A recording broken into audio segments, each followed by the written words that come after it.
तुम कह रही थी कि थोड़ा परेशान हूं, सब ठीक तो है ना? बस वैसे ही स्ट्रेस है थोड़ा। हाँ, अभी मैं तुम्हें कुछ ऐसा दिखाने वाली हूँ जिससे तुम्हें देख के बहुत खुशी होने वाली है। क्या वाकई? तो दिखाए मुझे। ये लो, पढ़ो इसे। क्या है ये?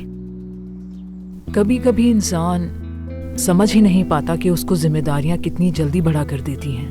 खोलो इसे और पढ़ो।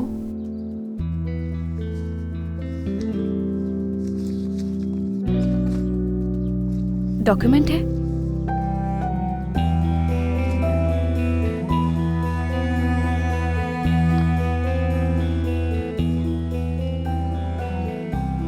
शेयर ट्रांसफर कॉन्ट्रैक्ट, ये क्या है? चलो मैं समझाती हूँ तुम्हें। दाऊद अल-दाग यानी तुम्हारे दादा अपनी दौलत का 70% हिस्सा तुम्हें दे चुके हैं। बस शर्त यह है कि तुम्हें अपनी ग्रेजुएशन पूरी करनी है। क्या?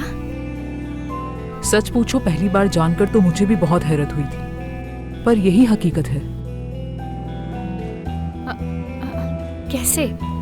उन्होंने क्यों किया ऐसा, बताएं। वो शख्स जिसने अपनी नवासी को छोड़ दिया था, वो ऐसा क्यों करेगा? मुझे ये समझ नहीं आ रही। है बेटा, कुछ ऐसी बातें हैं जो वक्त आने पर तुम्हें खुद ब खुद समझ आ जाएंगी। बस सही वक्त आने का इंतजार करो तुम।